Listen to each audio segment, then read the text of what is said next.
Cédric Bradva maintient toujours le poignet de Ruby, un sourire sadique déformant ses traits.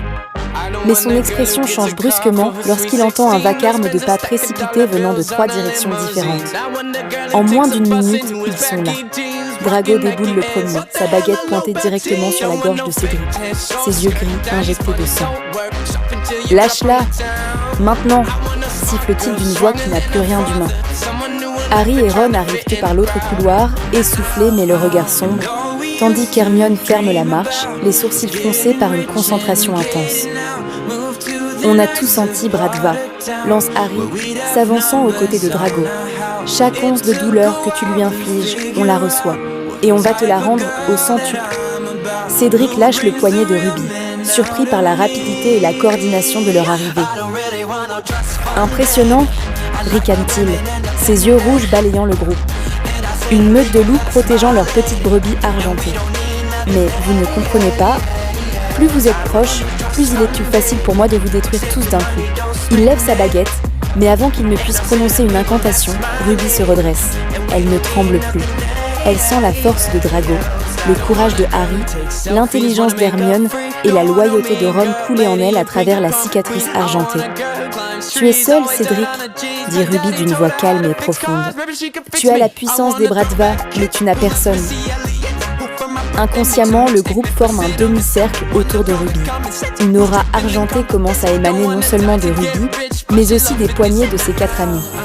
Leur magie se mélange, créant une pression atmosphérique si forte que les tableaux au mur se mettent à trembler. Cédric recule d'un pas, son sourire s'effaçant. Il réalise que ce n'est pas une simple amitié qu'il affronte, mais une entité magique nouvelle, née du rituel des Angelini.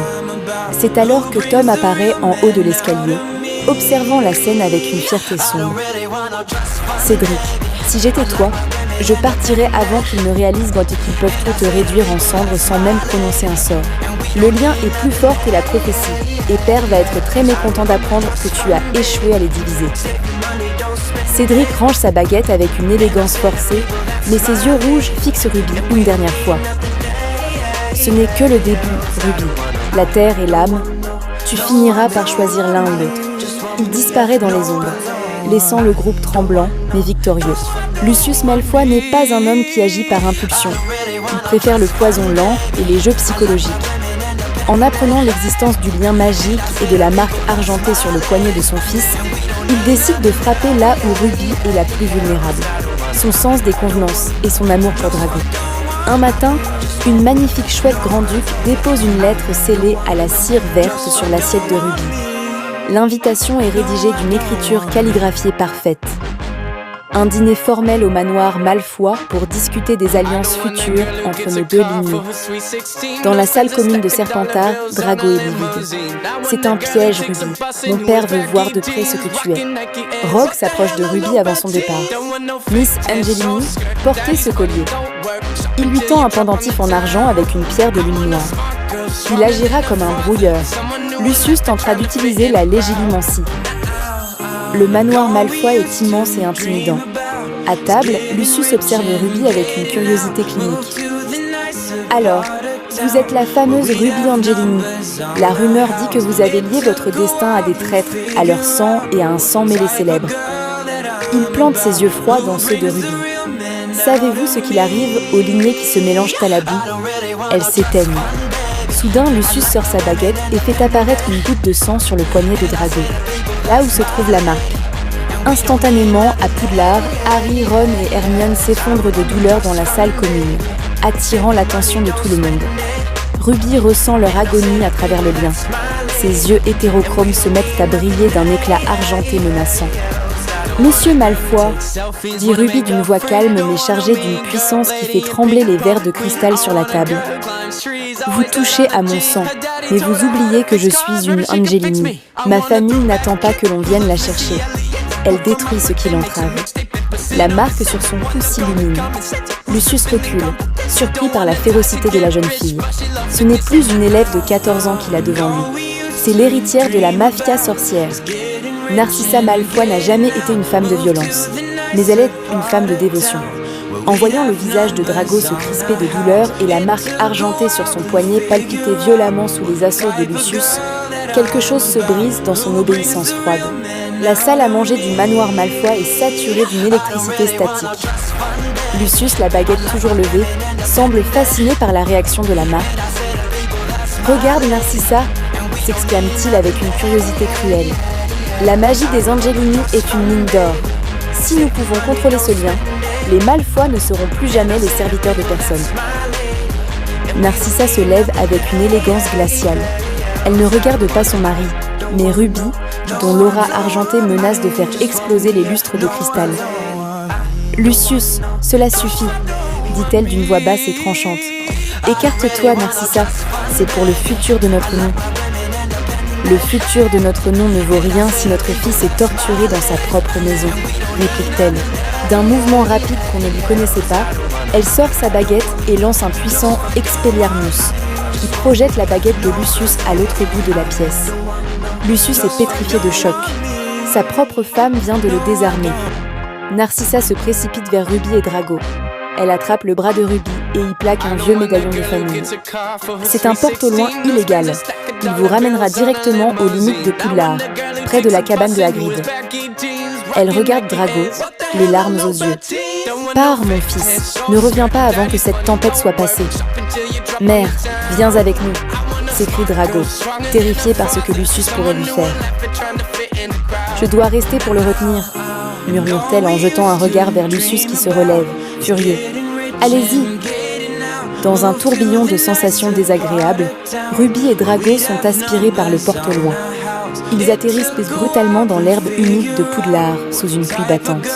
À peine ont-ils touché le sol que Harry, Ron et Hermione sortent en courant de l'ombre des arbres, suivis de près par Hagrid. Le lien s'était apaisé dès qu'ils avaient hâte de quitter le manoir, mais l'inquiétude était à son comble. « On a tout ressenti !» crie Ron, tenant encore son poignet. La douleur, puis cette sensation de chute. « Ruby, tu vas bien ?» Ruby est en larmes, mais elle est sauve. Drago, lui, regarde vers l'horizon, le cœur lourd d'avoir laissé sa mère derrière lui. Alors qu'il remonte vers le Touch puis remonte vers le château, il tombe sur Rogue et Dumbledore qui les attendaient près des portes. Rogue semble étrangement soulagé de voir Drago sain et sauf, mais son regard se durcit en voyant le médaillon des Malfoy. « Narcissa a fait son choix », murmure Rogue. « Mais Lucius n'en restera pas là. Il va prévenir votre père, Ruby. L'alliance Bratva-Angelini-Malfoy est officiellement brisée. La guerre civile entre les familles de sang pur vient de commencer. » Dumbledore pose une main sur l'épaule de Ruby. « Vous avez trouvé une alliée là où nous ne l'attendions pas.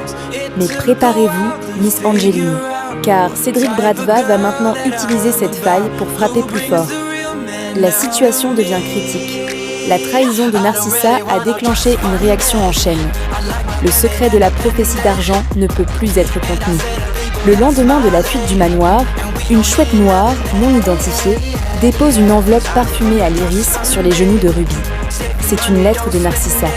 Mais alors que Ruby brise le sceau, la magie contenue dans le papier réagit violemment avec la marque de son cou. Ruby commence à lire à voix haute devant ses amis et son frère Tom, réunis dans la salle sur demande. « Ruby, Drago, si vous lisez ceci, c'est que le lien est scellé. Mais vous ignorez le prix. La prophétie d'argent n'est pas une simple montée en puissance. Cédric Bratva n'est pas là pour t'épouser, Ruby. Il est le calice. Les Bratva ont un don de transfert. Son but est d'aspirer toute la magie que tu génères à travers ton lien avec tes amis pour la donner à Voldemort. Tu es la batterie et il est le câble. » Soudain, Ruby lâche la lettre. Ses yeux deviennent totalement argentés. Elle entre en transe. La marque dans son cou se met à pulser si fort qu'elle projette une lumière stroboscopique sur les murs de la salle sur demande. Les murs de pierre disparaissent, remplacés par des images mouvantes, comme un immense pansine projeté dans l'air. Puis Cheté, l'image du sacrifice. On voit une silhouette floue tomber d'une tour. Ce n'est pas Ruby, mais l'un de ses amis. La cicatrice argentée sur le poignet de la victime brille intensément avant de s'éteindre. Le trône de sang, on voit Gabrielle Angelini et Cédric Bratva debout au milieu de la grande salle de Poudlard en ruine, tenant la dague de Mercure. Droite, le choix final. Une balance apparaît. Sur un plateau, le cœur de Drago. Sur l'autre, la baguette de Harry. À cause du lien, Harry, Ron, Hermione et Drago voient tous ces images, non pas sur les murs, mais directement dans leur cerveau. C'est moi ?» murmure Ron blême en voyant la silhouette tomber de la tour. « C'est moi le sacrifice ?»« Non !» s'écrie Hermione les larmes aux yeux. Les prophéties sont changeantes. C'est ce qu'ils veulent à qu'il arrive, pas ce qui doit arriver. La porte de la salle explose. Rogue entre, baguette levée, suivie de Dumbledore. Ils ont senti l'onde de choc de la prophétie à travers tout le château. Rogue se précipite vers Ruby et lui plaque une main sur le front pour rompre la transe. « Assez !» tonne Dumbledore, sa voix faisant vibrer les murs. Les projections s'éteignent. Ruby s'effondre, rattrapée de justesse par Tom et Drago. « Professeur !» dit Tom d'une voix tremblante. « On sait tout. Cédric et le calice. Il veut utiliser notre lien pour vider Ruby. » Dumbledore regarde la lettre de Narcissa au sol. Son visage semble vieillir de 10 ans en un instant. Alors le temps des secrets est terminé. Severus, Minerva, nous devons ériger les barrières de Pracath de protection de niveau 10 autour de Miss Angelini et de ses compagnons de lien. Poudlard doit devenir une forteresse. La fin de la 3e année approche sous un ciel d'encre. Le château de Poudlard n'est plus un refuge, mais un champ de bataille, où les anciennes alliances de sang se fracassent contre la loyauté de l'amitié. L'alerte est donnée. Molly et Arthur Weasley, alertés par Dumbledore, débarquent entre Archeminette, suivis de membres de l'Ordre du Phénix. Molly serre Ron dans ses bras, les larmes aux yeux, tandis qu'Arthur sort sa baguette, prêt à défendre ce cercle d'enfants liés par l'argent. Mais Cédric Bratva a déjà frappé. Profitant de la confusion, il a utilisé la dague de Mercure pour forcer le lien et attirer le groupe au sommet de la tour d'astronomie. Au sommet de la tour, le vent hurle. Cédric attend, ses yeux rouges brillant d'une folie destructrice. « Le moment est venu !» crie-t-il. « La prophétie exige un sang lié. Si ce n'est pas toi, Ruby, ce sera l'un de tes précieux amis. » D'un geste brusque de sa baguette, il projette un sortilège de propulsion vers Ron, qui se retrouve suspendu dans le vide, retenu seulement par la magie instable du lien. « Non !» hurle Ruby. Elle sent la terreur de Ron à travers sa cicatrice. Elle voit Harry et Drago se précipiter, mais ils sont repoussés par une barrière magique dressée par Cédric. Les professeurs et les Weasley luttent en bas contre les gardes Bratva qui ont infiltré le château. Ruby comprend alors la vision. La silhouette qui tombe, ce ne doit pas être Ron. « Cédric, arrête !» crie Ruby.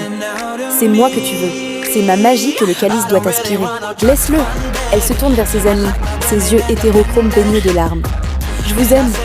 Prenez soin de Drago. » Avant que quiconque ne puisse l'arrêter, Ruby s'élance. Elle percute Ron pour le renvoyer sur le balcon de la tour et, dans le même mouvement, elle s'empare de la dague de Mercure que tenait Cédric. Ruby bascule dans le vide. Alors qu'elle tombe, elle plante la dague dans sa propre paume. Le sang argenté s'écoule, mais au lieu de nourrir Cédric, elle utilise le lien pour inverser le flux. Elle aspire la noirceur de la prophétie en elle-même pour la détruire dans sa chute. Un éclair d'argent aveuglant déchire le ciel. Un cri inhumain s'échappe de la gorge de Cédric alors que son pouvoir de calice implose, le privant de sa magie. Ruby frappe le sol, mais le choc ne vient pas.